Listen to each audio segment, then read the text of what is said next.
The governor of the state of Texas, the Republican governor, Greg Abbott, he contributed $50,000 of that $80,000 reward.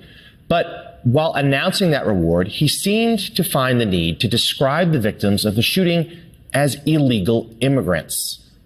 We're not sure what the immigration status of the victims has to do with it, and we'll also note that at least one of them was a permanent resident of the United States. Somehow, when access to firearms and preventing future gun tragedies are the issue, Greg Abbott says the important thing is whether or not these people came to our country the right way. Their immigration status does not affect their value as human beings, and it never should. I can't ever remember any leader in the United States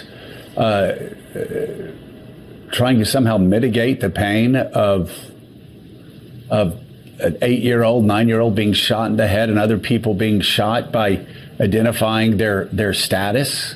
At this point, we are so desensitized to gun violence as a whole that Greg Abbott, Texas's governor, didn't even think that was the problem. He thought it was their immigration status. The man can't step away from being a politician for like 2 seconds in order to be a human with empathy. Is this the most that we should expect and accept from our leadership?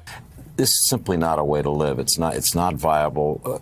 What the break point is, what it looks like, I can't say. Any problem like this, Joe, I always think a good leader would be defined by the ability to break through this sense of blockage and speak to the country about what everybody feels. We can't live this way anymore. Yes, good leadership would recognize that the gun crisis, the overwhelming American support for gun reform, the unnecessary pain inflicted on too many families, and use that reality to push for stricter background checks, seizing guns from people with severe mental health issues, and raising the legal purchase age. Things we haven't really tried with great effort, but could be pivotal in reducing all types of gun violence. But no one in leadership is willing to do anything about it because they're afraid of the backlash from 2 major influences. 1, Second Amendment culture. Gun fetishism and a general misunderstanding of the Second Amendment has made too many Americans think that any attempt to regulate guns is an infringement on their rights. And 2, the political power of the gun lobby, particularly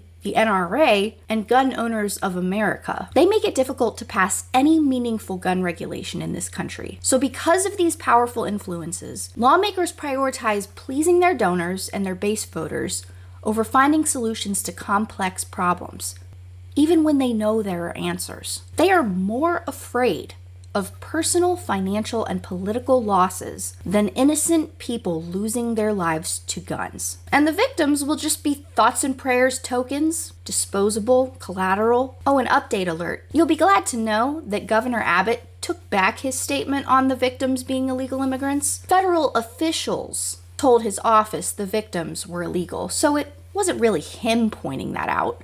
He said sorry if the info was incorrect and detracted from finding the criminal. No direct apologies to the family members of the victims for being so callous, and obviously no concern for how the military-grade gun was acquired. Sorry, not sorry is the best we're gonna get out of these cowards in office. Why the hell is Greg Abbott in his 3rd term? Thanks for watching, guys. I'm Leah Cover. Be sure to check out more of my content on The Breakdown, and I'll see you in the next video.